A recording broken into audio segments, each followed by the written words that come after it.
Hello everyone. आज हम discuss करने वाले हैं इलेक्ट्रोमैग्नेटिक इंडक्शन के बारे में, जिसके कुछ पॉइंट ऑलरेडी हम लेक्चर 1 में कवर कर चुके हैं। दीज आर द कंटेंट जो हम आज डिस्कस करेंगे। Faraday's law, magnetic circuit, difference between magnetic and electric circuit, induce EMF, self inductance, coefficient of self inductance. Abbreviations, B is equal to magnetic field strength और flux density. अच्छा, अब abbreviation की अगर बात करें कि ये क्या चीज़ होते हैं, तो सिंपल एब्रिविएशन आपके नोटिफिकेशंस होते हैं। जैसे हम वोल्टेज को V से डिनोट करते हैं, करंट को I से डिनोट करते हैं, तो हमें इलेक्ट्रिक सर्किट के लिए कौन कौन से पैरामीटर, उनको डिनोट कैसे किया जाता है, हमें पता है। बट हमें ये नहीं पता कि अगर मैग्नेटिक सर्किट में कौन से पैरामीटर यूज़ होने वाले हैं, कौन से उसके कंपोनेंट होते हैं, डिनोट किस तरीके से करते हैं। तो ये बेसिकली मैग्नेटिक सर्किट के लिए है।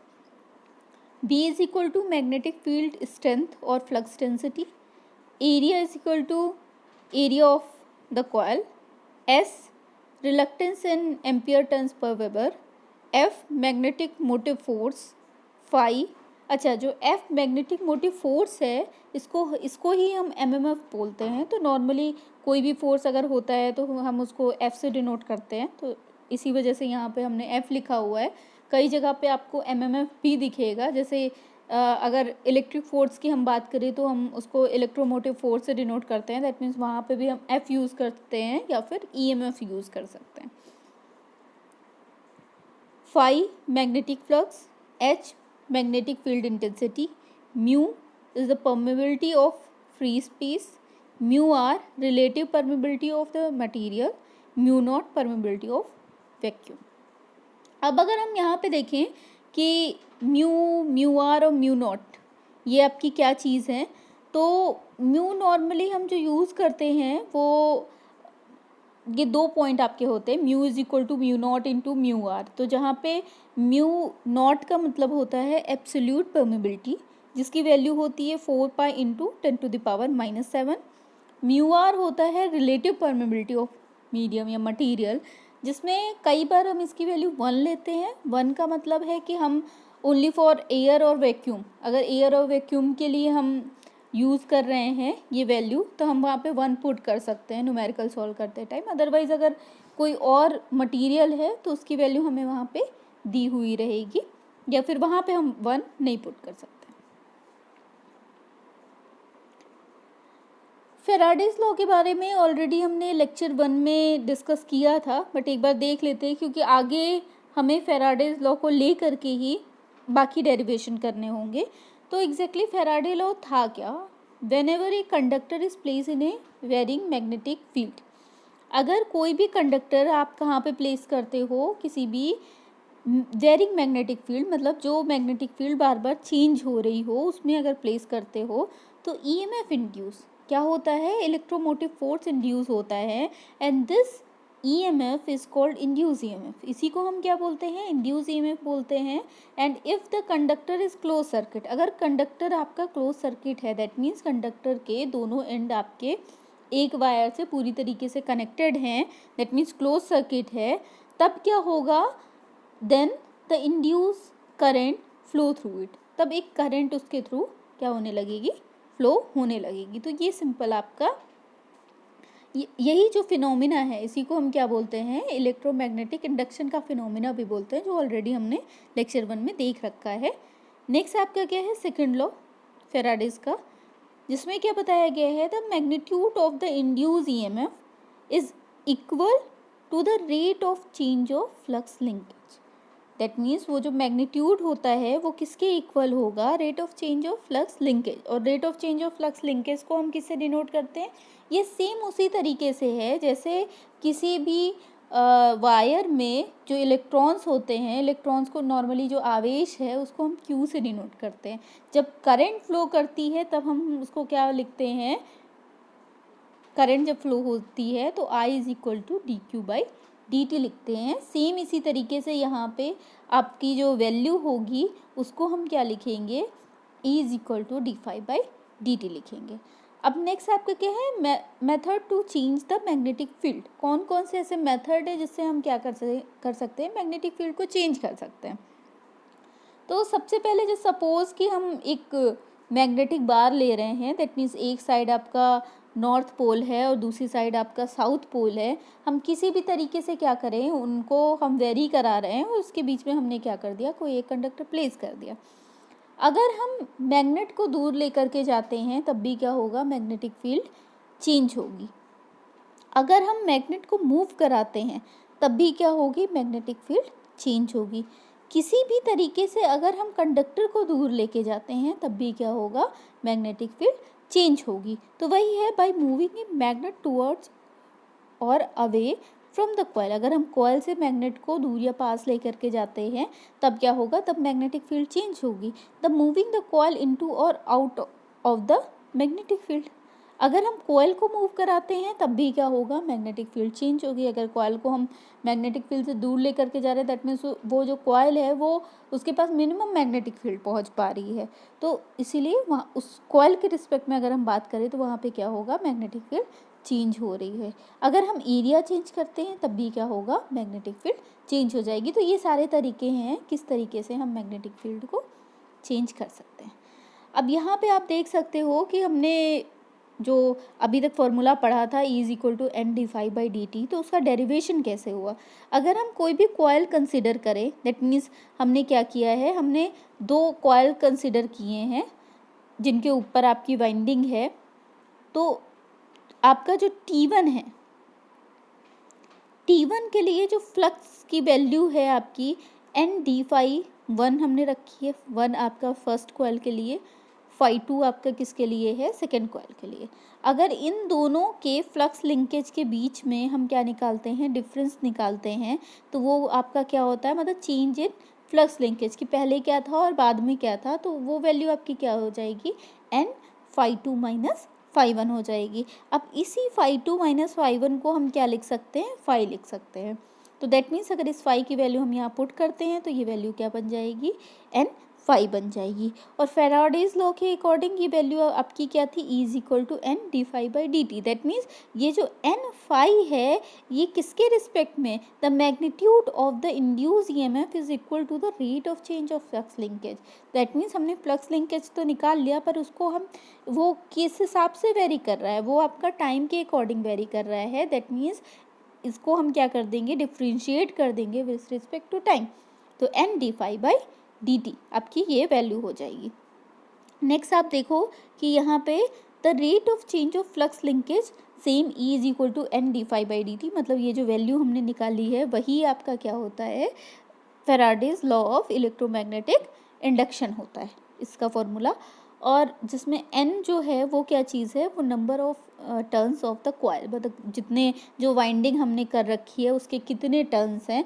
अच्छा, जो मैग्नेटिक फील्ड है अगर हम नंबर ऑफ टर्न्स बढ़ा देंगे तो इंड्यूस करंट जो है उसकी वैल्यू भी आपकी चेंज हो जाएगी।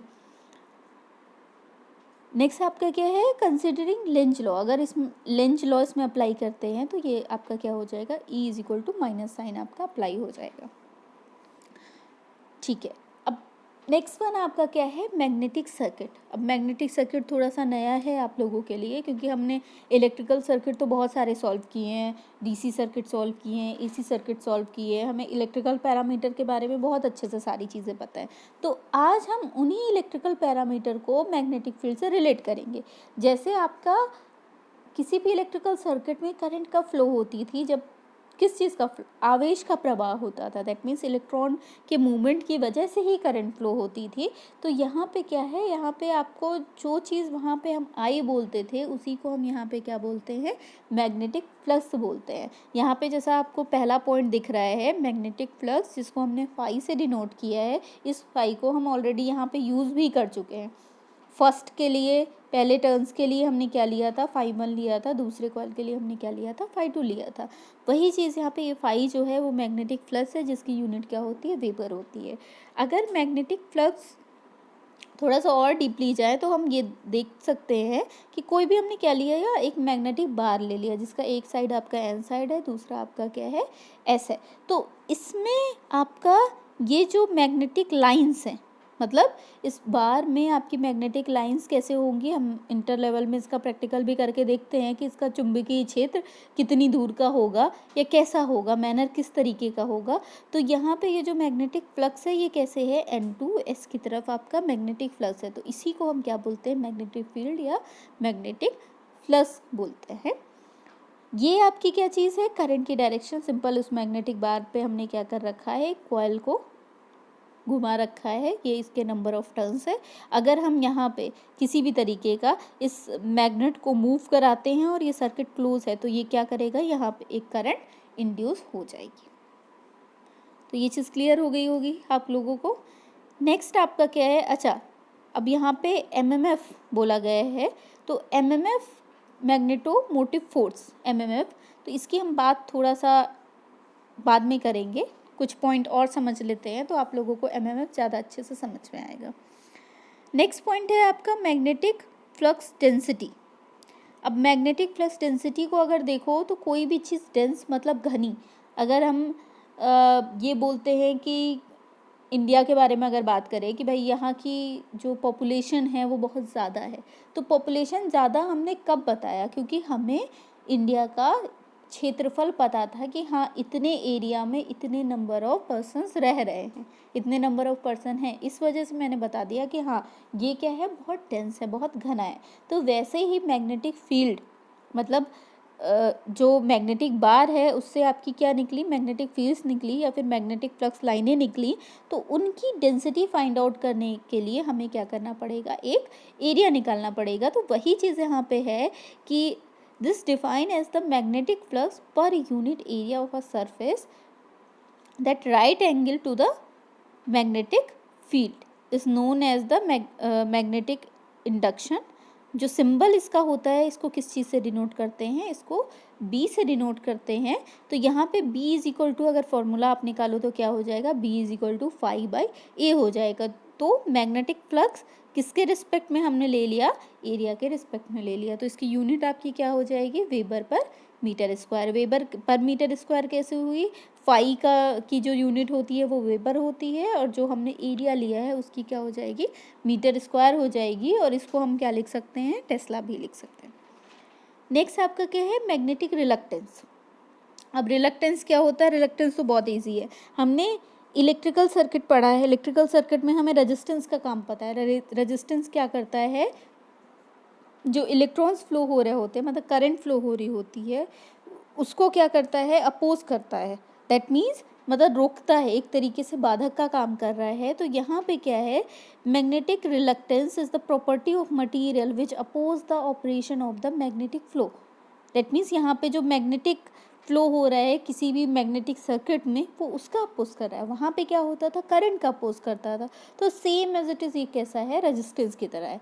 आपको रेजिस्टेंस का फॉर्मूला याद है, R is equal to rho L by A, R is equal to rho L by A होता था। तो यहाँ पे आपका रिलक्टेंस क्या है, L by a, same as it is L by a common है, और ये जो रो है उसकी जगह पे आपका क्या आ गया, 1/म्यू आ गया। तो इस म्यू को हम क्या लिख सकते हैं, mu is equal to mu naught into mu are.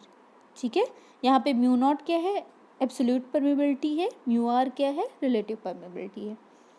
Next इसका फॉर्मूला एक दिया हुआ है, S is equal to MMF upon flux. जब हम MMF पढ़ेंगे तो हमें समझ में आ जाएगा कि ये वाला फॉर्मूला कैसे डेराइव हुआ।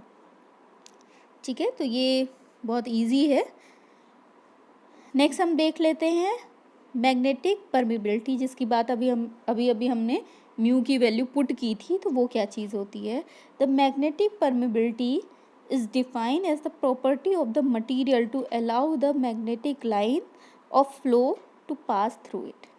That means आपकी permeability क्या चीज़ है, कितनी मैग्नेटिक लाइन आपकी वहाँ से पास हो सकती हैं, वो आपकी परमेबिलिटी के सेम जैसे हम इलेक्ट्रिकल में पढ़ते थे परमिटिविटी, ये उस तरीके का है, उसका एनालॉगी है। तो यहाँ पे इसकी वैल्यू आपकी क्या हो जाएगी, म्यू इज इक्वल टू, एक तो फॉर्मूला मैंने अभी आप लोगों को बताया, mu is equal to mu naught into mu r, जो यहाँ पे लिखा हुआ है। दूसरा इसका फॉर्मूला हम और क्या लिखते हैं, mu is equal to B divided by H. अब ये b डिवाइडेड बाई एच कहाँ से आया, तो अभी हम लोगों ने क्या क्या चीज़ें पढ़ी, अभी हमने पढ़ा है मैग्नेटिक फ्लक्स डेंसिटी, मतलब हम बी के बारे में हमें पता है, हमें म्यू के बारे में पता है। बी क्या चीज़ थी? मैग्नेटिक फ्लक्स डेंसिटी थी, कितना डेंस है आपकी मैग्नेटिक लाइन है उसके बारे में था। म्यू नॉट क्या है? परमेबिलिटी है। अभी हमें म्यू एच, ये एच के बारे में नहीं पता कि ये एच क्या चीज़ है। एच होता है मैग्नेटिक फील्ड इंटेंसिटी।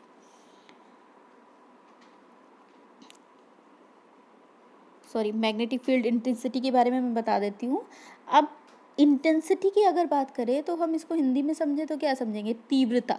तीव्रता दैट मीन्स कि ये वाला अगर हम डायग्राम लेते हैं, आपकी ये मैग्नेटिक लाइंस हैं, हम क्या करते हैं, एक और मैग्नेट या किसी भी आयरन से बनी हुई जो भी मैग्नेटिक आपकी लाइंस उसको अट्रैक्ट कर सके, उसको इसके पास लेकर के आते हैं। कई बार ऐसा होता है अगर इसकी मैग्नेटिक लाइंस वीक हैं तो क्या करेंगी, अगर हम इतनी दूर रख रहे हैं तब ये इसको क्या अट्रैक्ट नहीं कर पाएंगी। दैट मीन्स अगर ये ऐसे तो हमें क्या लाना पड़ेगा, इसकी तरफ एन पोल लेकर के आना पड़ेगा। अगर इधर से ला रहे हैं तो हमें क्या लेके आना पड़ेगा, उसका एस पोल लेकर के आना पड़ेगा। और अगर इसकी इंटेंसिटी बहुत ज़्यादा होगी तो हम यहाँ पे बार लेकर के आते हैं तो वो क्या करेगा, तुरंत अट्रैक्ट कर लेगा। तो ये होती है मैग्नेटिक फील्ड इंटेंसिटी, जिसका आपका एक फॉर्मूला होता है H is equal to NI/L। N आपका सेम नंबर ऑफ टर्न्स हो गए, I आपकी जो करंट है, L आपका क्या है, लंबाई किसी भी कंडक्टिंग बार की, या फिर आप उसको लेंथ बोल सकते हो, वो हो गया। ठीक है, अब नेक्स्ट हम देखते हैं परमियनेंस आपका क्या होता है। तो द रिलक्टेंस ऑफ द, अच्छा रिलक्टेंस के बारे में हमें पता है, एज अ रेजिस्टेंस काम करता है। Magnetic circuit is directly proportional to the length of the conductor. अच्छा, अब इसको हम किससे डिनोट करते हैं, P से डिनोट करते हैं। P इज इक्वल टू क्या होता है, 1/S होता है। 1/S क्या चीज़ है, S आपका रिलक्टेंस, ये रिलक्टेंस था, इसको हम किससे डिनोट करते थे, S से डिनोट करते थे। तो यहाँ पे अगर हमें फॉर्मूले को और एलेबोरेट करना है तो हम उस S की वैल्यू भी पुट कर सकते हैं। हमें ऑलरेडी S की वैल्यू पता है, हम फाइंड आउट कर चुके हैं। S की वैल्यू आपकी क्या होती है, L/A mu naught into mu r. ये कुछ डिफरेंसेस है किसके किसके बीच में, मैग्नेटिक सर्किट और इलेक्ट्रिक सर्किट के बीच में। आपका जैसा इलेक्ट्रिक सर्किट में ईएमएफ होता है, ईएमएफ मतलब इलेक्ट्रोमोटिव फोर्स, ये नाम आप याद रखिएगा, वैसे ही मैग्नेटिक सर्किट में आपका क्या होता है, एमएमएफ होता है। जैसे कि आपका इलेक्ट्रिकल सर्किट में करंट फ्लो होती है, वैसे ही इसमें क्या होता है, फ्लक्स होता है। Same as it is analogy, आपका रेजिस्टेंस का क्या होता है, रिलक्टेंस होता है। कंडक्टिविटी क्या होती है, परमेबिलिटी होती है। तो परमेबिलिटी कंडक्टिविटी किसकी रिवर्स होगी, 1 रेजिस्टेंस। तो परमेबिलिटी किसकी रिवर्स होगी, 1 रिलक्टेंस की होगी। तो जैसे आपका कंडक्टिविटी हमने फाइंड आउट की थी, सेम एज कंडक्टेंस होगा, तो सेम एज क्या हो जाएगा, आपका परमेनेंस हो जाएगा।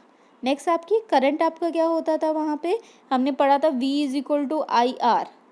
अगर इसको आप सॉल्व करो, EMF is equal to current into resistance, तो सेम EMF आपका क्या है, वोल्टेज ही तो है, बस EMF आपका इंड्यूस वोल्टेज है, सोर्स वोल्टेज नहीं है, तो इस वजह से हमने उसको अलग से एक EMF नाम दे दिया। तो उसी तरीके से आपका यहाँ पे क्या हो जाएगा, फ्लक्स क्या हो जाएगा, flux is equal to MMF divided by reluctance हो जाएगा। रजिस्टिविटी सेम एनालॉगी किसकी होती है, रिलक्टेंस की। तो ये क्या है, डिफरेंस है कि आपका इलेक्ट्रिक और मैग्नेटिक सर्किट के बीच में क्या डिफरेंस होता है। अच्छा, हम वापस चलते हैं, हमारा एमएमएफ छूट गया था कि एमएमएफ क्या चीज़ होती है, जिसको हम किससे लिखते हैं, एम्पियर टर्न से लिखते हैं। अब तो आपको एमएमएफ खुद ही समझ में आ गया होगा, जैसा कि हमने क्या किया था, किसी भी इलेक्ट्रिकल सर्किट में दूसरे जो भी फोर्स अप्लाई होता है उसको हम क्या बोलते हैं, ईएमएफ बोलते हैं। वैसे ही मैग्नेटिक सर्किट में जो किसी भी कंडक्टर बार के ऊपर कोई फोर्स अप्लाई होता है उसको हम क्या बोलते हैं, एमएमएफ बोलते हैं। तो एमएमएफ आपका होता क्या है, the law of magnetic circuit are quite similar those of the electric circuit. Same as it is जो मैंने बताया, ये magnetic circuit is made up of magnetic material. Magnetic circuit किसका, मैग्नेटिक मटीरियल का यूज़ होगा उसमें, having high permeability such as iron, soft steel, ETC। Magnetic circuit are use in various device. आपके daily जो यूजेस वाली मशीनें होती है उसमें भी यूज़ होता है आपका। कौन कौन सी, जैसे इलेक्ट्रिक मोटर हो गई, कोई भी आपका ट्रांसफार्मर हो गया, रिले हो गया, जनरेटर्स हो गया।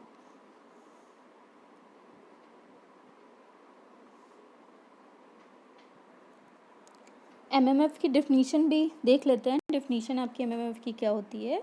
Electromotive force can be defined as the magnetic pressure which set up और tend to set up magnetic line of force in a magnetic field.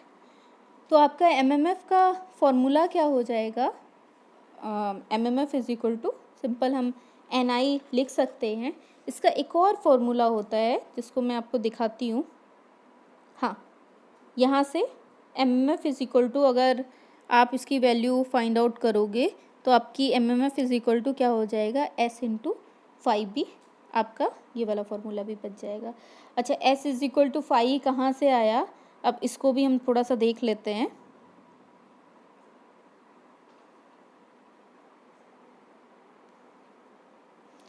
आप यहाँ पे देखिए, S is equal to L upon A mu naught mu r, ये हमें formula already पता था। यहाँ से हमने क्या कर दिया कि एमएमएफ इज इक्वल टू आपका जो एस का फॉर्मूला अभी हमने फाइंड आउट किया, हमने वहाँ पे उस एस की वैल्यू पुट कर दी। मतलब MMF is equal to S phi, जहाँ पे एस की वैल्यू हमने पुट कर दी तो 5 अपॉन ए ऑलरेडी हम पढ़ चुके हैं, वो क्या होता है आपका बी की वैल्यू होती है। बी दैट मीन्स क्या है, मैग्नेटिक फ्लक्स डेंसिटी है। अब जहाँ पे म्यू नॉट म्यू आर की वैल्यू हमने क्या पुट कर दी, म्यू पुट कर दी। तो यहाँ से हमें ये पता चल गया कि अच्छा, अब हमने बी डिवाइडेड बाय म्यू, इसको हमने एच कैसे लिख दिया। तो जो मैग्नेटिक फील्ड फ्लक्स डेंसिटी है वो डायरेक्टली प्रोपोर्शनल किसकी होती है, मैग्नेटिक फील्ड इंटेंसिटी की होती है। दैट मीन्स किसके हो गई, बी डायरेक्टली प्रोपोर्शनल हो गया एच के। तो अगर हम प्रोपोर्शनल का साइन हटाएंगे तो वैल्यू क्या बन जाएगी, B is equal to mu H बन जाएगी। तो वहाँ से हम एच की वैल्यू अगर निकालें तो क्या निकलेगी, b डिवाइडेड बाई म्यू। तो b डिवाइडेड बाई म्यू हमें यहाँ मिल रहा था, तो यहाँ पे हमने क्या लिख दिया, M M F is equal to H into L. तो h आपका क्या है, इंटेंसिटी है, h आपकी l क्या है, लेंथ है।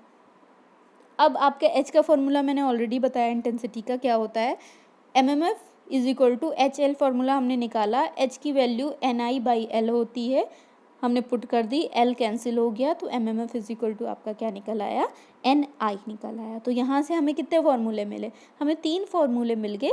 जो भी वैल्यू हमें दी हुई होगी न्यूमेरिकल में उसके अकॉर्डिंग हम फॉर्मूला पुट कर देंगे। तो एक फॉर्मूला आपका क्या निकला, M M F is equal to S phi निकला, दूसरा M M F is equal to H L निकला, तीसरा M M F is equal to N I. तो हम अपनी स्लाइड पे आ जाते हैं, ये हमने कवर कर लिया था। ठीक है, ये कुछ नहीं है, आपका सिंपल सा सर्किट है कि इलेक्ट्रिकल सर्किट और मैग्नेटिक सर्किट के बीच में डिफरेंस आपका क्या होता है। नेक्स्ट हम देखते हैं इंडक्टेंस। इंडक्टेंस क्या चीज़ होती है, हम सबको पता है कि हम इसको किससे डिनोट करते हैं, एल से डिनोट करते हैं। तो अगर हम इंडक्टेंस में वोल्टेज की वैल्यू निकालें तो क्या होगी, V is equal to L D I by D T. अभी इसका यूज़ हम आगे करने वाले हैं। तो normally the induced E M F across a coil is directly proportional to the rate of change of current through it. The proportional constant is that relation is known as inductance. यहाँ पे induce EMF जो है, induce EMF normally आपका 2 तरीके का होता है, एक स्टैटिक इंड्यूस ईएमएफ, दूसरा आपका डायनेमिक इंड्यूस ईएमएफ। तो जो स्टैटिक इंड्यूस ईएमएफ है ये आपके सिलेबस में है कि सेल्फ इंड्यूस ईएमएफ क्या चीज़ होती है और म्यूचुअल इंड्यूस ईएमएफ क्या चीज़ होती है। तो हम सबसे पहले बात करते हैं कि सेल्फ इंड्यूस ईएमएफ क्या चीज़ है। Self induce is a phenomena by which a changing electric current produce and induce EMF across the coil.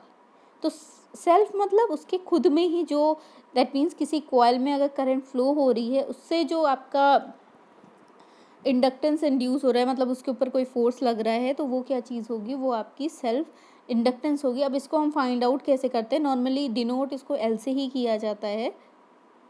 यहाँ पे कुछ मेथड दिखाए गए हैं कि कोफिशिएंट कैसे आप फाइंड आउट करोगे। तो सबसे पहले फर्स्ट मेथड है, जैसे यहाँ पे आप देख सकते हो डायग्राम में, इस डायग्राम में ये वोल्टेज हमने अप्लाई किया, जैसे ही स्विच ऑन किया इसमें क्या हुआ, ये वोल्टेज तो सोर्स वोल्टेज था, और ये जो वोल्टेज, ये जो ई की वैल्यू हम दिखा रहे हैं, ये क्या है, इंड्यूस ईएमएफ है। ठीक है, अब यहाँ से अगर हम कैलकुलेट करें तो आपका फर्स्ट मेथड के अकॉर्डिंग क्या हुआ, the current produce changing flux phi through the coil. तो यहाँ से इसकी value D phi by D T हमें ऑलरेडी पता है कि चेंज इन फ्लक्स आपका क्या होता है, D phi by D T with respect to time. और फेराडेज लॉ जब लगा देंगे तो क्या हो जाएगा, E is equal to N D phi by D T हो जाएगा। अब लेंज लॉ इसमें अप्लाई किया तो आपकी ये वैल्यू क्या हो गई, minus N D phi by D T हो गई। ये आपकी अच्छा, अब इसको अगर हम रिप्लेस कर देंगे किससे, इलेक्ट्रिकल सर्किट से, तो यहाँ पे E is equal to N के प्लेस पे क्या आ जाएगा, L आ जाएगा। अब जैसे मैग्नेटिक सर्किट में हम ये जो वाइंडिंग करते हैं तो ये आपका क्या होता है, मैग्नेटिक सर्किट में हम इसको लिखते हैं N, number of turns. Electrical circuit में हम इसको क्या लिखते हैं, डिनोट करते हैं L। L ऑलरेडी आपको बताया गया है, कॉइल को सर्कुलेशन में या कोई भी वाइंडिंग, उसको हम क्या L से डिनोट कर सकते हैं। तो ये आपकी इक्वेशन 1, इक्वेशन 2। अब फाई का एनालॉगी क्या होता है, फाई को अगर इलेक्ट्रिकल सर्किट में देखोगे तो ये किसको डिनोट करती है, करंट को डिनोट करती है। तो ये दोनों सेम चीज़ है, तो इन दोनों इक्वेशन को हमने क्या कर दिया, इक्वल कर दिया। तो यहाँ से माइनस आपका कैंसिल हो जाएगा, जहाँ से हमें वैल्यू क्या मिल जाएगी, अच्छा बोथ साइड हमें क्या करना पड़ेगा, इंटीग्रेट करना पड़ेगा। तो हाँ, यहाँ से हमें वैल्यू मिल जाएगी L I is equal to N phi, जहाँ से हम एल की वैल्यू क्या निकाल लेंगे, L is equal to N phi by I. तो नॉर्मली इंडक्टेंस की यूनिट आपकी हेनरी होती है, तो यहाँ पे भी सेम यूनिट रहेगी। अब दूसरा मेथड आपका क्या कहता है, हमने अभी ऑलरेडी फाइंड आउट किया था कि वैल्यू आपकी उसकी क्या बोलते हैं, एमएमएफ की क्या होती है, तो वहाँ से हमने कैलकुलेट कर लिया एच इंटू एल। तो एच इंटू एल ये वैल्यू हो गई। तो दूसरा एमएमएफ की और क्या वैल्यू होती है, एनआई होती है। दोनों को हमने क्या कर दिया, यहाँ से पुट कर दिया। दूसरी हमें एक चीज़ और पता है, B is directly proportional to किसके होता है, एच के होता है। और एच की वैल्यू आपकी यहाँ से फाइंड आउट करके एच की वैल्यू क्या निकलेगी, N I divided by L निकल आएगी, जिसको उठा करके आप क्या कर दो, इस वाले इक्वेशन में पुट कर दो। और यहाँ से म्यू की वैल्यू भी पुट कर दो, क्या हो गई, mu naught into mu are. तो हमें क्या मिल गई, एक बी की वैल्यू मिल गई। अब हमें ये पता है phi is equal to B into A आपका होता है। ये कहाँ से आपका निकल के आया, जहाँ पे मैंने मैग्नेटिक फ्लक्स डेंसिटी की वैल्यू बताई थी। अब वहाँ से फाई जो आपने इस वाले इक्वेशन से निकाला है, इस इक्वेशन से वो वैल्यू हम क्या कर देंगे, यहाँ पे उठा के पुट कर देंगे। तो सेम आपकी फाई की ये वैल्यू निकल आई। अब जो आपका न्यूमरेटर है वो क्या है, एन आई है, which produce magnetization in the magnetic circuit known है एमएमएफ। इसी को हम क्या बोलते हैं, एमएमएफ बोलते हैं। और जो डिनोमिनेटर है वो आपका क्या है, इसको आप क्या बोलते हो, रिलक्टेंस। दैट मीन्स आप किससे डिनोट करते हो, एस से डिनोट करते हो। तो यहाँ से आपकी वैल्यू क्या कैलकुलेट करके आ गई, फ्लक्स मतलब phi is equal to M M F divided by reluctance. तो यहाँ से भी आपको ये वाला फॉर्मूला मिल गया। अब इसको और डिराइव करने के लिए सेम एज इट इज़ यहाँ पे हमने वैल्यू लिख दी है। यहाँ से आई की वैल्यू को इधर डिवाइड कर दो, तो phi divided by I is equal to N L divided by mu naught mu R, A की वैल्यू आ जाएगी। यहाँ से L I is equal to N phi होता है। तो अगर हम इधर दोनों साइड में हम क्या करें, एन को मल्टीप्लाई कर दें, तो क्या हो जाएगा आपका, यहाँ पे एन को ठीक है, एन को अगर हम मल्टीप्लाई कर दें तो यहाँ पे ये वैल्यू आपकी एल की निकल आएगी, L is equal to N square L mu naught into mu are. तो ये आपको एक एन की वैल्यू एल की वैल्यू आ गई। और ये जो फॉर्मूला है ये किसका है, एस का है, उसको एज इट इज़ फॉर्मूला हम पुट कर देंगे। तो यहाँ से भी हमें क्या मिल गया, एक कोफिशिएंट मिल गया, किसका, सेल्फ इंडक्टेंस का। तो हमें एक फार्मूला कौन सा मिला था, एक फार्मूला ये मिला था, और दूसरा फार्मूला हमें कौन सा मिल गया, दूसरा फार्मूला हमें ये मिल गया। थर्ड वन क्या है, हमें पता है E is equal to L D I upon D T. तो यहाँ से सीधे सीधे आप एल की वैल्यू निकाल सकते हो, L is equal to E upon D I by D T. Next one is mutual inductance. तो म्यूचुअल इंडक्टेंस आपका क्या होता है, अब हमने क्या कर लिया, दो कॉइल ले ली। When the EMF induce into an adjacent coil situated within the same magnetic field, the EMF is said to be induced EMF is said to be induced, sorry। तो ये आपका क्या होता है, म्यूचुअल इंडक्टेंस होता है, जिसको हम किससे डिनोट करते हैं, एम से डिनोट करते हैं। म्यूचुअल इंडक्टेंस की क्या पार्ट होते हैं, इनके कोफिशिएंट क्या होते हैं, ये सारा डिस्कस हम करेंगे नेक्स्ट लेक्चर में। Okay, thank you.